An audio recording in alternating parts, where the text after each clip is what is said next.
அனைவருக்கும் அன்பு வணக்கம். இந்த வீக்லி பஞ்ச் இந்த நிகழ்ச்சியில் மீண்டும் உங்களை சந்திப்பதில் மிக்க மகிழ்ச்சி நண்பர்களே. ஜனநாயகத்துல மக்கள் நாம தாங்க, மக்கள் தான் மன்னர்கள் அப்படின்னு காலங்காலமா சொல்லின்னு வந்து நிற்கிறாங்க. ஆனா அது முழுக்க பொய்ன்னு சொல்ல முடியாது. ஏதோ ஒரு சில நேரங்கள்ல நம்மள மன்னர்கள் மாதிரி தான் ட்ரீட் பண்றாங்க. எப்ப சார் இது நடந்தது அப்படின்னு கேக்குறீங்களா? அப்படியே கொஞ்சம் கொசுவத்தி சுத்தி ஒரு 10 நாளைக்கு முன்னாடி போங்க. இப்ப ஞாபகம் வந்துச்சா? எத்தனை எம்எல்ஏக்கள், எம்பிக்கள், மந்திரிகள், முன்னாள் இந்நாள் முதலமைச்சர்கள் நம்மளை சுத்தி சுத்தி வந்தாங்க. ஆனா இன்னைக்கு அப்படியே ரொம்ப அமைதியா இருக்குல்ல. பெரிய நிகழ்வுகள் எதுவும் காணோம், செய்திகள் எதுவும் காணோம். இந்த அரசியல்வாதிகள்லாம் பல பேர் எங்க போனாங்கன்னு தெரியல. கட்சி நிர்வாகிகள் அப்படியே சுத்தி சுத்தி வந்தாங்க. சரி, ரைட்டு, வெயில் அதிகமாயிடுச்சு இல்ல, அதனால அவர்களுக்கும் ஓய்வு தேவை. எனக்கு என்ன ஞாபகம் வருதுன்னா, கும்பி கருகுது அழகேசா உனக்கு குழு குழு ஊட்டி கேடா அப்படின்னு கோஷம் போட்டது இந்த மண்ணுல தான். சரி விடுங்க, இவங்கெல்லாம் மக்களுக்காகவே உழைப்பவர்கள். அந்த தேர்தல் பிரச்சாரத்துல ரொம்பவே சோர்வடைந்திருப்பார்கள். சுத்தி சுத்தி வந்தாங்கல்ல, அதனால ரிஜுவனேட் பண்ணிக்கணும். அப்பதானே மக்கள் பணியை தொடர்ந்து இடையறாது கண் துஞ்சாது ஆற்ற முடியும். அதனால நம்ம அதெல்லாம் குறை சொல்ல முடியாது. நமக்கு வேற வழியே கிடையாது. இதே வெயில்லயே அலைஞ்சிட்டு இருக்க வேண்டியதுதான். எல்லா நாளைக்கும் மன்னர்களா இருக்க முடியுமா? அது வேஷம் கலைந்து விட்டது. கவலைப்படாதீங்க, சீக்கிரமே அந்த சட்டமன்ற தேர்தல் 2026 வருதா? ஆமா, அப்ப மறுபடியும் நம்ம மன்னர்கள் ஆகி விடுவோம். இதுக்காகவாது வருஷத்துக்கு ஒரு தடவை எலெக்ஷன் வச்சா நல்லா இருக்கும் அப்படின்னு தோணுது இல்ல? அட்லீஸ்ட் அது முடியாட்டாலும் அந்த 5 வருஷத்து எலெக்ஷன் இதையாவது நீங்க இந்த நாமினேஷனு, பிரச்சாரம் இதையெல்லாம் ஒரு 3 மாசம் 4 மாசம் அப்படின்னு எக்ஸ்டெண்ட் பண்ணீங்கன்னா அட்லீஸ்ட் கொஞ்ச நாள் எக்ஸ்ட்ராவா நாமளும் மன்னர்களா இருந்துட்டு போலாமே. அப்பதான் நிறைய பேர் நம்ம நேரம் பார்க்க முடியும். இல்லாட்டா ட்விட்டர்ல பாக்குறதோட சரி. ஆனா எலெக்ஷன் முடிஞ்ச பிறகு நிறைய பேர் ட்விட்டர்ல கூட ஆக்டிவா இல்ல. சரி, ஓய்வு எடுத்துக் கொண்டிருப்பார்கள், அவர்களை நாம் டிஸ்டர்ப் பண்ண வேண்டாம். வாங்க. டிஃபென்ஸில் வேலை செய்யும் எங்களுக்கே பாதுகாப்பில்லை. பெண்களை கிண்டல் செய்தவர்களை தட்டி கேட்டதால் ஆத்திரம். முன்னாள் ராணுவ வீரர்களை கத்தியால் குத்தி ஒருவர் மண்டை உடைப்பு. கஞ்சா போதையில் அட்டகாசம். கஞ்சா போதையில் கண்டக்டரை கொடூரமாக தாக்கிய இளைஞர். ரோட்டில் இறங்கி போராடிய ஊழியர்கள். என்னங்க, ஒருவேளை இந்த எலெக்ஷன் நேரத்துல இந்த மாதிரி எல்லாம் எதுவும் நடக்காம இருந்ததா, இல்ல எலெக்ஷன் நேரத்துல இந்த மாதிரி செய்திகளை எல்லாம் போட வேண்டாம் அப்படின்னு ஒரு சுய கட்டுப்பாட்டுடன் இருந்தார்களா? என்ன நடந்தது அப்படின்னு நமக்கு தெரியல. ஆனா தேர்தல் முடிந்த பிறகு இந்த மாதிரி நிறைய செய்திகள் வந்துட்டு இருக்குல்ல. எப்பதான் சர்வாதிகாரி ஆவாரோ அப்படின்னு மக்கள் எல்லாம் எதிர்பார்க்க தொடங்கி விட்டனர். கரெக்டா? வழக்கமா குடிபோதையில் கண்டக்டரை அடித்தார், இல்ல குடிபோதையில் தகராறு செய்தார், இப்படித்தான் இதுக்கு முன்னாடி எல்லாம் செய்தி வந்து கொண்டு இருந்தது. ஆனா இப்ப அந்த குடிபோதை அப்படின்றது மாதிரி கஞ்சா போதை ஆகிவிட்டது. மாற்றம் ஒன்றே மாறாதது. இப்படி எடுத்துட்டு போனோமா இதெல்லாம்? இந்த செய்தியை பாருங்க. மது குடிக்க பணம் தர மறுத்த தாயை குத்தி கொன்ற மகன். இதான் நான் சொன்னேன். முன்னாடி எல்லாம் இந்த மது போதை அப்படின்றது தான் அதிகமா இருந்தது. ஆனா இப்போ கஞ்சா போதை அப்படின்ற செய்திகள் தான் அதிகமாகி கொண்டிருக்கின்றது. இது என்ன கல்வராயன் மலையா, இல்லை கள்ளச்சாராய மலையா? மொத்தமா 40 பேரல் 8000 லிட்டர் கள்ளச்சாராய ஊரல், 120 லிட்டர் கள்ளச்சாராயம். மிச்சம் மீதி வைக்காமல் அழித்த போலீஸ். கள்ளச்சாராய சாவுகள்.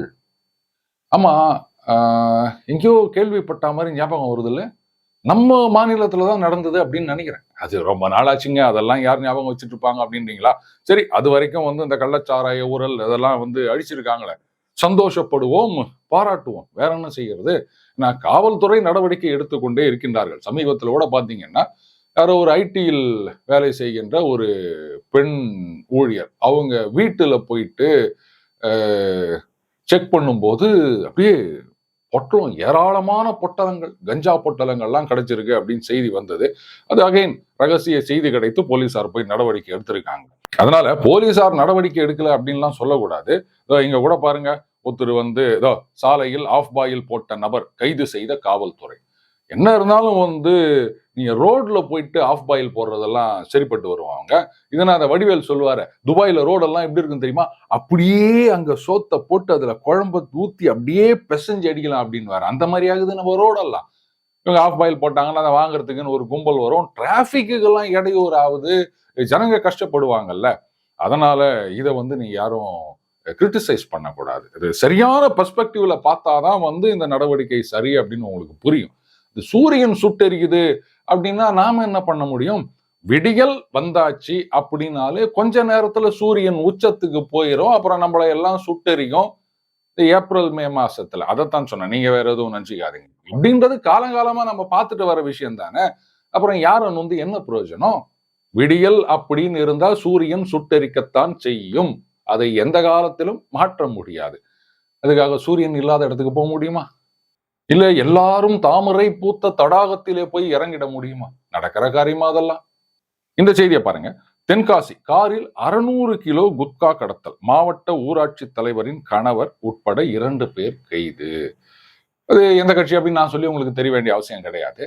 என்ன பண்ணுவாங்க? கட்சியில இருந்து அவர் உடனடியாக நீக்கப்படுவார்.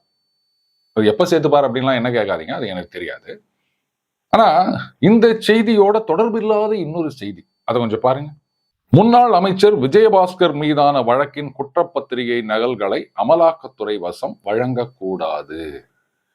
அதாவது ஒரு பிரெடிகேட் அஃபென்ஸ், ஒரு எஃப்ஐஆர் ரெஜிஸ்டர் பண்ணியிருக்காங்க அப்படின்னு சொன்னா, அப்போ அதை பேஸ் பண்ணி இடி வந்து கேஸ் ரெஜிஸ்டர் பண்ணி அவங்க விசாரணையை தொடங்கலாம். அப்போ விஜயபாஸ்கர் கேஸ்ல அந்த குற்றப்பத்திரிகை நகல் இதெல்லாம் இடி கிட்ட கொடுக்க கூடாது அப்படின்னு ஒருவேளை அதிமுக யாராவது கேஸ் போட்டிருக்காங்களோ அப்படின்னு அந்த செய்தியை கிட்ட போய் பார்த்தா, புதுக்கோட்டை மாவட்ட முதன்மை அமர்வு நீதிமன்றத்தில் லஞ்ச ஒழிப்புத்துறை மனு தாக்கல். நாங்க இது இவங்க எதிர்கட்சியா இருந்த வரைக்கும், அதாவது அதிமுக ஆட்சி காலத்துல பாத்தீங்கன்னா குட்கா ஊழல் அப்படின்லாம் சொன்னாங்க. இது சம்பந்தமான நிறைய செய்திகளை நம்ம பார்த்திருக்கோம். ஆனா அன்றைக்கு வந்து அதிமுக மீது ஏராளமான ஊழல் குற்றச்சாட்டுகளை எல்லாம் சொல்லிவிட்டு, இன்னைக்கு வந்து எஃப்ஐஆர் நகல்கள் இதெல்லாம் வந்து ஈடி கிட்ட கொடுக்க கூடாது அப்படின்னு லஞ்ச ஒழிப்புத்துறையே வந்து மனு தாக்கல் செய்யறாங்க அப்படின்னு சொன்னா, இது எப்படி அரசாங்கத்துக்கு தெரிந்துதான் செய்கின்றார்களா? அரசாங்கம் சொல்லி செய்கின்றார்களா? இல்லை அரசாங்கத்தை எதிர்த்து இந்த மாதிரி ஒரு மனு தாக்கல் செஞ்சிருக்காங்களா? கேள்வி வரத்தானே செய்யுது. ஆனா இதுக்கு பதில் எந்த காலத்திலயும் வராது அப்படின்னு நினைக்கிறேன். சரி, ரைட்டு, விடுங்க. அங்காளி பங்காளி ஆயிட்டோம். இதெல்லாம் வந்து பார்த்துருந்தா சரிவிட்டு வருமா? நமக்கு நாமே உதவிக்க வேண்டியதுதான். வேற யார் உதவிக்கு வருவாங்க? அண்ணாமலை படித்து பாஸ் செய்தாரா, பிட்டடித்தாரா? முன்னாள் அமைச்சர் செல்லூர் ராஜு. என்னங்க இது? அதாவது அண்ணாமலை அவர்கள் வந்து இன்ஜினியரிங் முடிச்சுட்டு ஐஐஎம்ல எம்பிஏ முடிச்சிருக்காரு. அதுக்கப்புறம் வந்து சிவில் சர்வீஸ் பாஸ் பண்ணியிருக்காரு. அங்கெல்லாம் வந்து பிட்டடிச்செல்லாம் பாஸ் பண்ண முடியாது. திடீர்னு எதுக்கு முன்னாள் அமைச்சர் அவர்களுக்கு இந்த மாதிரி சந்தேகம் வந்துக்குது அப்படின்னு பார்த்தா, கவுன்சிலராக கூட வெற்றி பெறாத அண்ணாமலை படித்து பாஸ் செய்தாரா, பிட்டடித்தாரா? இப்பதான் எனக்கு புரியுது.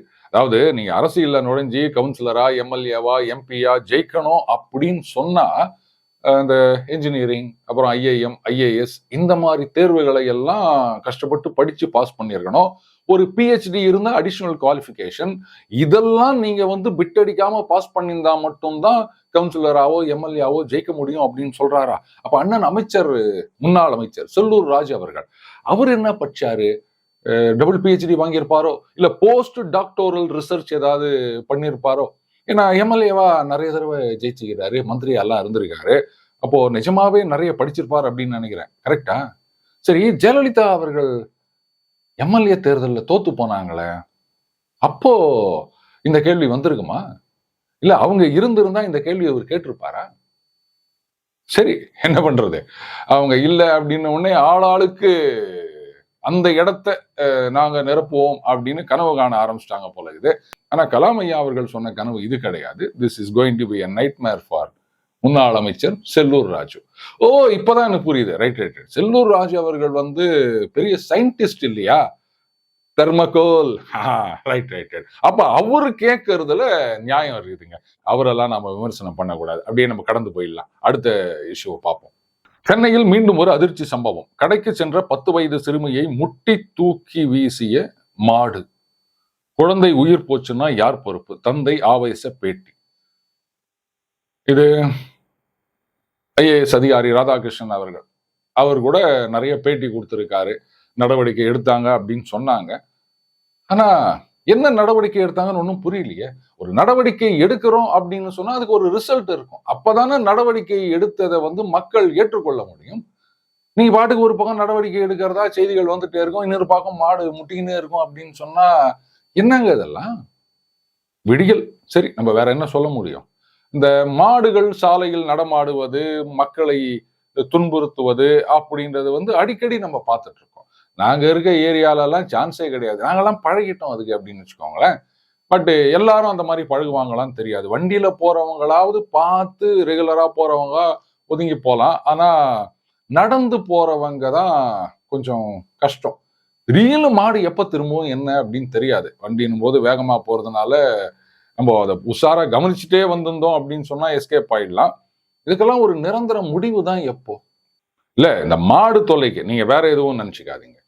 ரைட். இந்த விவி பேட் அந்த கன்ஃபர்மேஷன் ஸ்லிப் இருக்கு இல்லையா, அதை வந்து 100% கவுண்ட் பண்ணணும் அப்படின்ட்டு அசோசியேஷன் ஆஃப் டெமோக்ராட்டிக் ரிஃபார்ம்ஸ் என்ற அமைப்பின் சார்பில் பிரசாந்த் பூஷன் அவரும் ஒரு வழக்கு தொடர்ந்திருந்தார். அந்த தீர்ப்புல நீதிபதி அருமையா ஒரு விஷயத்தை சுட்டி காமிச்சிருக்காரு. அதை பாருங்க. It is of immediate relevance to note that in recent years, a trend has been fast developing of certain vested interest groups endeavoring to undermine the achievements and accomplishments of the nation and through the hard work and dedication of its sincere workforce. There seems to be a concerted effort to discredit, diminish, and weaken the progress of this great nation on every possible frontier. Any such effort, or rather attempt, has to be nipped in the bud. அதாவது ஒரு ஒருங்கிணைந்த கூட்டு முயற்சி. நம்ம தேசத்துடைய சாதனைகள், பெருமைகள் இதையெல்லாம் அதை குறைக்கணும், நாசம் பண்ணணும், முன்னேற்றத்தை தடுக்க வேண்டும் அப்படின்ற ஒரு தீய நோக்கத்தோட ஒரு கும்பல் செயல்பட்டு கொண்டிருக்கின்றது அப்படின்ற மாதிரி இந்த தீர்ப்புல நீதியரசர் அவர்கள் சுட்டி காட்டி இருக்கின்றார். இதுக்கு பிரசாந்த் பூஷன் அவர்கள் அவர் ஒரு கவுண்டர் கொடுத்திருக்காரு. அதுல என்ன சொல்றாருன்னா, shockingly unjustified remarks by Justice Dipankar Datta on the bona fides of Association of Democratic Reforms for a petition seeking a more foolproof system of counting votes rather than relying only on EVMs which have a software capable of being manipulated. அதாவது இந்த electronic voting மிஷின்ல இருக்கின்ற software வந்து manipulate பண்ணப்படுவதற்கான வாய்ப்புகள் இருக்கின்றன அப்படின்ற ஒரு வெற்று சந்தேகத்தின் அடிப்படையிலேயே அதை ஏத்துக்க கூடாது அப்படின்னு ஆர்கியூ பண்றார் பிரசாந்த் பூஷன் அவர்கள். அதே சமயத்துல எனக்கு என்ன தோணுது அப்படின்னா, it is of concern for the people of India that such a complaint and allegation is coming from an organization which, like any organization in the world, is also being capable of influenced by powers inimical to the interest of India. அதாவது எந்த ஒரு நிறுவனம், அமைப்பு, for that matter கட்சி எதுவாக இருந்தாலுமே உலகத்துல எந்த நாட்டுல இருந்தாலும் ஒரு குற்றச்சாட்டை வைக்கலாம். என்னன்னா, இவங்க வந்து நமது நாட்டின் எதிரி நாடுகள் இல்ல நமது நாட்டுக்கு எதிரான சக்திகள் அவங்க மூலமா இன்ஃப்ளூயன்ஸ் செய்யப்பட்டு இந்த மாதிரி எல்லாம் நடந்துக்கிறாங்க சொல்லலாமா? முடியாது.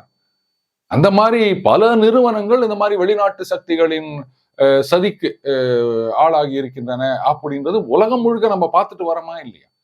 பிரிட்டன்லயே அரசு அமைப்புகளில், அரசு துறைகளில் வேலை பார்க்கிறவங்ககிட்டயே வந்து சீனாவுடைய இன்ஃப்ளூயன்ஸ் ஊடுருவி இருக்கின்றது அப்படின்னு ஒரு செய்தி கூறுகின்றது. அப்போ இவர் சொல்றாரு எலக்ட்ரானிக் ஓட்டிங் மிஷின் மேனிபுலேட் பண்றதுக்கு வாய்ப்புகள் இருக்கு, அதனால நம்பக்கூடாது அப்படின்னா, எந்த ஒரு அமைப்பாக இருந்தாலும் வெளிநாட்டு சக்திகள் இன்ஃப்ளூயன்ஸ் பண்ணக்கூடிய வாய்ப்புகள் கூட தான் இருக்கின்றன, அதுக்காக நம்பக்கூடாது அப்படின்னு நான் சொன்னா பிரசாந்த் பூஷன் அவர்கள் ஏத்துப்பாரா? என்ன இருந்தாலும் அவரு மிகப்பெரிய லாயருங்க. ₹1 ஒரே ₹1 ₹10 கட்ட சொன்னாங்க கண்டெம்ப்ட் ஆஃப் கோர்ட்ல, அதை கூட முடியாதுன்னு சொன்னவர் அவரு. அதனால அவருக்கெல்லாம் நான் வந்து கவுண்டர் கொடுக்க முடியாது. இருந்தாலும் அந்த காமன் மேன், அந்த சாதாரண மனுஷன், அவனுடைய அறிவை வந்து குறைவா எடை போடக்கூடாது, எப்பேற்பட்ட அறிவாளியா இருந்தாலும். கடைசியாக இன்னைக்கு வந்து பாயசம் பரிமாறுகின்றோம் நண்பர்களே. ஆனி ராஜா வயநாடு தொகுதியில வந்து அண்ணன் அரசியல் ஞானி ராகுல் காந்தி அவர்களை எதிர்த்து போட்டியிட்டு அப்ப என்ன சொன்னாங்க பாருங்க, வயநாடு தொகுதியை பத்தி அவர் ஒரு தடவை கூட பார்லிமெண்ட்லயே பேசல, இவரையா நீங்க தேர்ந்தெடுக்க போறீங்க, எனக்கு தான் ஓட்டு போடணும் அப்படின்னு சொன்னாங்க. அதுக்கப்புறம் சகாவுக்களும் என்ன சொன்னாங்க பாருங்க, இவர் வந்து பாஜகவை எதிர்த்து போட்டி போடணும்னு சொன்னா எங்களை எதிர்த்து போட்டி போட்டுனுக்கிறார், இதெல்லாம் நியாயமா அப்படின்லாம் கேட்டிருந்தாங்க. இப்ப வயநாடு தேர்தல் முடிந்து விட்டது.